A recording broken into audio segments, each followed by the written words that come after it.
Alrighty guys, welcome back to another 1v1 in my Age of Empires 3 series. I'll be playing French again in match 36. We're playing against a Dutch one-on-one on Mongolia. It was a random map selection, and random maps really has not been random lately. So we're going to start off the game doing all our absolutely normal stuff, and the thing I need to mention first off is that I went back off camera and I completely worked through all of my decks. So if you look closely in my deck in this game and you pause the video and you look at my deck, you're going to notice absolutely brand new decks you haven't seen before, and I will be doing a walkthrough with them in the very, very near future. And the reason why I actually made new decks was a guy in the comments, Mike21 something, just gave me some really good hints and some pointers out on how to play better, some smarter deck choices I can make. So I heeded his comments. I went back, I thought about my decks for a good amount of time off camera, and I decided to remake my decks that way I could have a better deck playing style. So that is why I will have a different deck if you pay attention in this video, and that's also why we're playing French some more. That would be that, having made new decks, I decided, you know what, I shouldn't move on from French so fast. Now, I wanted to go with a Hussar, my Hussar deck I had planned out here against the Dutch, because assuming that the Dutch is going to hit the Colonial Age, he'll most likely go Skirmishers, Pikemen mix. So a Hussar crossbowman mix should be able to easily annihilate that, but unfortunately I hadn't made a Hussar deck. Like an idiot, I had messed up. I knew I had forgotten to make one of the decks. I hadn't specialized a Hussar deck, so unfortunately this match will be the umpteenth installation of a dual barracks French rush. I apologize again, and it's not even a good dual barracks French rush, if I can just be honest. This match, I'm not going to spoil the ending, but it was ugly. This was not a well-played match by either side. It was just an all-out brawl, I don't want to lose, you don't want to lose, we're going to play like nobody's ever played before kind of match. And those matches can be fun, albeit painful to watch sometimes. So, again, my apologies, but that's what happened. It's what I had recorded, and I wanted to upload it, because I wanted to make sure I kept content coming to you guys. Now, you may notice right off the bat, I did build a market, getting that up quickly, getting hunting dogs out quickly. We wanted to make sure that we took advantage of every little resource we had to begin with. We had that wood treasure, we had starting creative 100 coin, which normally we don't have depending on the map. So having all that meant that we definitely needed to get that market upgrade out quickly, and that's what we did. Now, it seems here that he's actually sending us his yaks, which I'm not quite sure why, but I'm not going to complain. We're just going to add them to our growing yak herd. And I probably should look to at some point in the game build a livestock pen. I heartily recommend it, but I didn't. Now, if you notice there, really briefly, in the brief time it flashed on my screen, his Mongol rider was attacking my Courrier de Bois there at the bottom herd, and I completely missed it. I actually don't normally play with the sound on my headphones. I'm listening to music, that way I kind of focus better. So I missed that he killed my Courrier de Bois like an idiot, unfortunately, or the Courrier de Bois will die. Now, on the bright side, though, we will age up with 14 villagers, aging at 3 minutes into the game, and we're going to shift our people into a food wood split. Nothing super exciting or interesting here, so we probably should talk about other more exciting and interesting things. He's situated parallel to me on the map.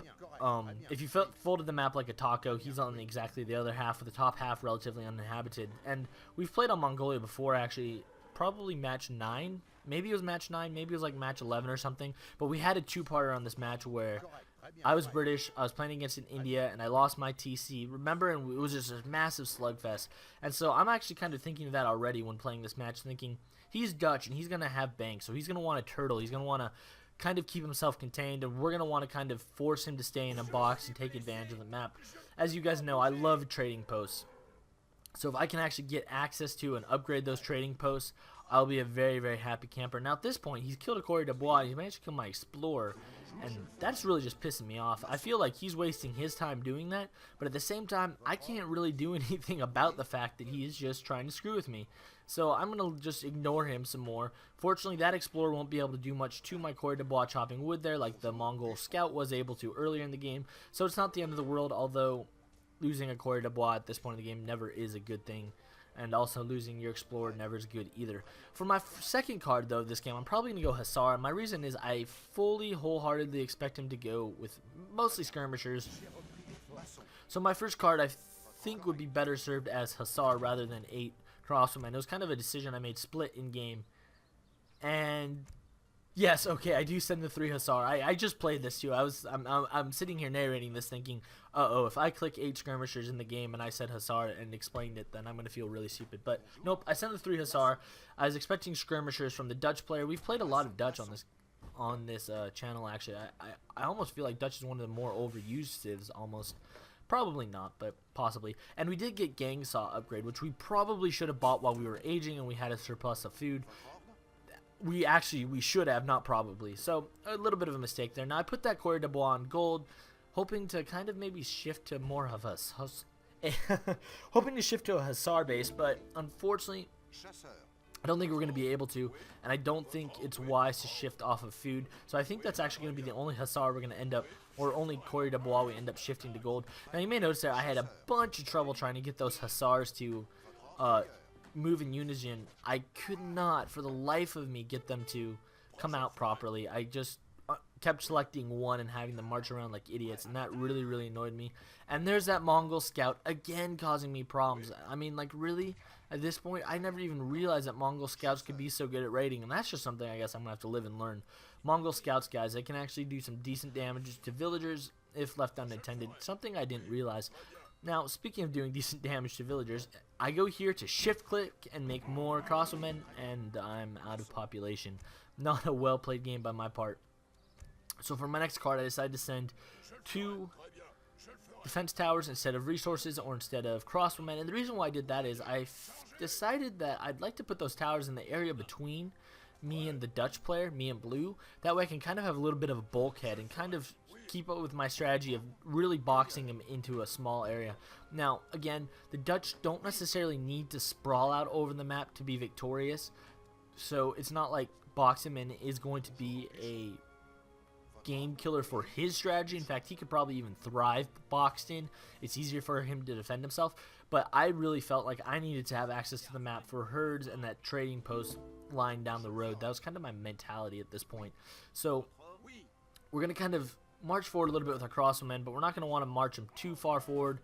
We're going to keep making more and doing our same old things, and we're going to see exactly how far forward we can build these outpost towers. And as I mentioned in literally one of my very first videos, I think match 2 or 3 of the Portuguese on the Bayou map, I said towers are an amazing defensive unit because they attack other units, they draw away attention from your actual melee units, they intimidate the enemy. Nobody's actually going to want to go attack a group of armies with towers behind them. Automatically you just think, uh-oh, I can't go attack that. All around, they're really, really helpful, so that's why we end up putting the towers there. Now, here we end up killing 2 villagers, 1 villager. Nope, we end up killing 2 villagers, and then I think, you know what, we need to run away. And I look back, and somehow my crossbowmen have managed to march into his town and attack. He must have marched forward a little bit, marched back, and then my units decided to pursue like idiots. So I made a noob mistake there. I let those units kind of march forward. Now, it appears like we didn't actually lose too much, and actually, honestly, probably could have won in the long term that battle, but they shouldn't have marched forward. Now, I feel in a little bit of trouble at this point, so I am going to send the 700 wood. My hope is that I can use that 700 wood to get it going into trade posts and get it going into more units. Now, unfortunately, at this point, I do have the advanced trading post card in my deck. That would have been another excellent choice. Might have actually even been a better choice at this time. Now that looking back on it and kind of thinking about it objectively, nah, 700 wood's a much wiser choice, mainly because we're pumping out crossbowmen which require wood, and also because we need more houses. We're 1 away from our housing unit cap, as usual, not doing an amazing job micromanaging that. So yeah, all around probably a lot smarter to send 700 wood, although I really should send the advanced trading post card before I build any trade posts, which is something I don't do. I know that. So that's another error I make. Now, at this point in the game, I'm going to spend this entire time period while we're kind of, you might notice there my Hussar get killed by an army chasing into his town on the minimap. I completely missed that in-game like an idiot. Now, I'm going to make some pikemen here, by the way, just in case he's going with his own Hussar, kind of my plan. But nothing super, super exciting happened. Now, we are going to try to make another outpost, and our goal here, again, keep making our position a little bit more unassailable. I am behind him. I know it. I feel it. I am behind him. He, at this point, has hunted down and killed my Hussar. I know that I'm in trouble, so I'm going to kind of stand back a little bit and try to make it so I can't kill him, but he can't kill me. Like, even if I can't win the game at this point in the game because of my own mistakes, I'm definitely going to make it so he can't win the game either. That way I can get another shot at winning the game, if that makes any sense whatsoever. That's actually an idea I took from our quote of the day today, so be sure to stick around to the end to see it, because it is a great quote.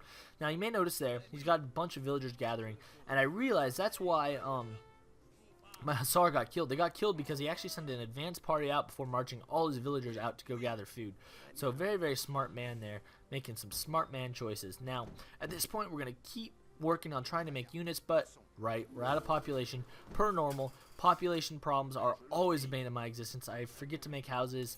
Fortunately, though, we do have 2 basic market upgrades. Now, I go to attack him, and he's got a huge amount of skirmishers up there running around, and I don't even know what's going on. Fortunately, though, I only was reconning that area with a few crossbowmen. So my true military strength, as far as he's seen, is actually a lot larger than he realizes. So that actually kind of, I feel, gives me a little bit more of an advantage. Now, we're going to go musketeers here, and the reason why is because I want to save up my wood for making trading posts, and I want to be able to prevent a cavalry rush, because all he's seen me attack with, unless I'm mistaken, or at least is what I thought in game, which I think is right, all he's seen me attack with is crossbowmen. So if I were him, I'd be really going heavy on the skirmishers, or even be looking to get into the 3rd age and start massing cannons.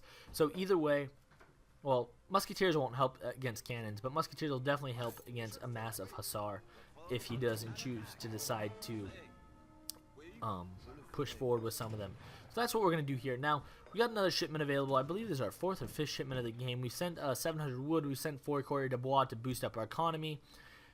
And at this point now, we send 8 crossbowmen. Probably should have been an earlier shipment, but I didn't really feel compelled to get it very fast. And there's that freaking Mongol rider again. Seriously, that one Mongol rider has been all over the map, just annoying the life out of me.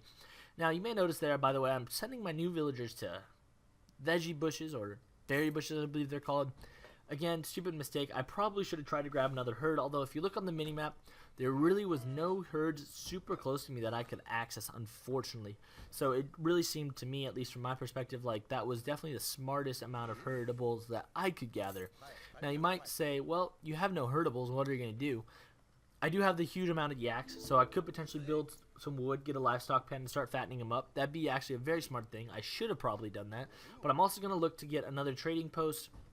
And as you notice, I did upgrade the trading post. So as soon as all those trading posts are upgraded, I'm going to start using them to funnel resources, and that's incredibly important that I do that now. If you look at the actual in-game score, he's 11 points ahead, but most importantly, he has hit the Fortress Age, and because he's Dutch, he will have hit the Fortress Age with a truckload of coin. Cannons are going to be on the way, riders are going to be on the way, and all around nasty things I won't like are going to be on the way. So at this point, I immediately know, crap, we're going to have to get Hussar out to take care of his cannons. We're going to have to keep our crossbowmen alive if we want to take out his riders. And we're going to need to get that trading post in use as soon as possible. Now, fortunately here, we get that trading post done. And instead of building another one, we're going to have to switch immediately to building a stable. We need to get some Hussar out on the map ASAP if we're going to have any chance of surviving. I'm going to send 700 gold. Even though I already have a plethora of gold, I probably should have sent... I could have sent Team Infantry Training School or something, but actually, nah. If I'm going to go with a heavy Hussar base and I'm going to want to get to the Fortress Age to match his cannons, then it's actually probably pretty smart of me to send that gold. Now here, I'm actually going to kind of bluff him a little bit. I'm going to march with his army of... How many is that? About 30, 40 men. I'm going to march forward with them, and then I'm going to march backwards, just to try to bait him and be a little bit aggressive. I don't want him to kind of have the tempo, and we discussed that a lot, but I really don't want him to think I'm doing nothing. And I'd like to keep making men. That's one other thing you may have noticed this entire time. I've been very, very vigilant about making sure I am always making units. That's something I want to say, you guys, and that's a mistake I often make. I didn't so much in this game, but when you get in kind of this uneasy standpoint where you're both trying to boom economically, always make units. The person who makes more units will come out of this battle or this kind of like economic standoff, even if they're behind in score, they'll come out of the battle smelling like a rose, unstoppable because they made units the entire time. And that's actually what we're going to try to do here, at least. We have 2 barracks pumping out units. We're making Hussar. We're trying to keep as few superfluous resources as we can. We're getting our trading posts all built up and using them to send us resources. All around, we want to make units. I cannot stress that enough. Do not go into a second age colonial arms race without pumping out units the entire time. So all around here, we've gotten all 4 trading posts built up, and we've done a pretty good job of, I don't know, getting all 4 trading posts. Why not? So we have all 4 trading posts built up. We have all 4 of them on food, and that actually I feel puts us in a, or I felt in game puts me in a very, very strong point. Economically, I'm staying close to him. I got another batch of 5 Hussar coming, and I'm actually not going to make Hussar here. I'm going to wait to age up to the 3rd age with the Exiled Prince so I can age super fast into the Fortress age. My plan is to hopefully hit the Fortress age and then send some of my really powerful 3rd age shipments. And I'm not too stressed out about it because I do have the trading post. I feel as if right now, if Blue and I get in this massive arms race or this massive make men, I definitely have the resources and the capacity to send a bunch of men. Now here he started to attack me. He's pushed forward pretty boldly. We see some cannons and we see a lot of skirmishers, and he might have actually made a huge blunder here, and we don't know this for sure. But everything we see that he's fielding is weak to Hussar. I have 10 Hussar on the field and more Hussar coming. We're going to actually up the amount of Hussar we have coming right here by 4 more. So now we have upwards of 15 Hussar, and in come those cannons. Now unfortunately we accidentally kind of lost a few men there due to stupidity, and we accidentally got a crossbowman marched in with our Hussar initially, so that slowed them down. But we're actually going to let those cannons shoot me, and we're going to send them down to destroy that barracks with the hope that the cannons will stay put so my Hussar can run up and kill them, and that's exactly what can happen. He took a few flying shots at my cannons because he could. I lost a few really cheap men, and that allows my Hussar to get in there and kill his his very, very expensive cannons and decimate his skirmishers, and that really swings the tide of the battle massively into our favor. We take down his barracks, and at this point he is in a world of trouble losing those cannons to me. Now I assume he has more cannons. We do see that he has an artillery foundry built. By the way, sorry there if you heard that I accidentally touched the microphone, but we can afford to keep spamming men into his town. We have 10 skirmishers coming, and we're going to back that up with 10 pikemen right after that, and now we're going to send 2 of our own falconets, our own cannons, and we're really going to get the pressure on him. Now here he's actually got some riders coming out of this town, and he's got some more falconets there. So what we're going to kind of do is we're going to send our Hussar to go attack the falconets. All of our other units are going to go attack those riders. Hopefully we can capture and kill both separately. If our Hussar can get there and kill those falconets before the riders kill them, we'll be in golden shape. We're going to keep making more Hussar though from our stable because we can afford to. And even if we don't win this battle, he actually has a humongous score lead at this point, almost 30 points. You gotta wonder why he has such a huge score lead. Cannons obviously are a huge investment and they're paying off, but he's either aging or he's sitting on a stockpile of resources or something. So this is a very, very key moment I feel in the battle. If we overtake him with our military strength, you know, we said, again, whoever comes out of the kind of economic buildup with a bigger military wins, even if their economy isn't ahead. Our economy's not ahead, but if we can come out on top here, we have this game. If he can kind of somehow hold on and have that economic advantage, he's in trouble. Now, unfortunately for him, it looks like we are going to be able to kill those Hussar with our units. We only have about 15 or so units in his town actually destroying things, but we're still alive. He's not. That puts him in a huge amount of trouble, and we're going to send those units all immediately to go burn down the stable. And the reason why I'm going to go for the stable first is because I do have those 2 falconets walking in, and I do not want to lose them. And here he actually pops out a few more falconets, and I think I missed it actually in-game. I just noticed it right now while playing. Yep, there's some more falconets, but it looks like I have some Hussar on the field, so I'm guessing the Hussar just automatically killed those falconets, and I happened to get really, really lucky. I'm not sure. Let's look back and see. I can't tell. I guess I got really lucky with just having Hussar on the map at that time, at that place. Yep, the Hussar got there. The Hussar, just having Hussar in his town kind of lucked me out a bit there. So excellent. Very, very lucky, I guess, to be me in this situation. And at this point, there's not much he can do. He hit the industrial age, which kind of surprises me, because I don't know why he would hit the industrial age. I mean, I guess better shipment choices, but I control the trading post, so it's not like he really was going to have better shipment choices, if that makes sense. We're going to make some more units, but at this point now, we just got to slowly destroy his buildings. We actually don't have a huge surplus of resources except for wood, probably sitting on more wood than we need, but there's not much we can do about it. It doesn't really matter at this point. And at this point, despite the fact our scores are tied, which means he's definitely sitting on a huge stockpile of resources. He says GG, his bad. And I agree with him. He kind of maybe made a few mistakes this game, but we also didn't play so well ourselves. In the end, we got really lucky. He managed not to hold on or grab the trading posts. I managed to grab them and make units the entire time. So then when we went head-to-head to fight, we got on top and got lucky. And that's kind of what happened. So it wasn't a phenomenally well-played game. It wasn't even a newish strategy. It was just a classic head-to-head, I don't want to lose, kind of let's go at it. And that's what happened. It was actually a lot of fun to play. So all around, I'm going to take a quick cruise through the post-game. Economy-wise, he killed me. Military-wise, I had a, 3 times bigger than him. And you look here at military unit count, he really didn't make units for almost 10 minutes of the game while I was just stockpiling units as fast as we can. And that killed him. Aging up to another age is useless if you're not going to get some benefit to it. So staying in the second age as long as I did and then hitting up the third age, it all worked out very, very well. So all around, it was a good game. And I do take this opportunity here to look at his deck. I never did actually in the game. And he didn't really have a great deck, even if we're going to the third age quickly. He didn't really have many cards that really allowed him to take advantage of hitting the third age hard and fast like he did. So all around, I think his deck probably could have used some work in that, caused him some trouble. It was a great game. It was a lot of fun to play. And now on to our quote from the day from Sun Tzu and the Art of War, and it goes like this: "To secure ourselves against defeat lies in our own hand, but the opportunity of defeating the enemy is provided by the enemy himself."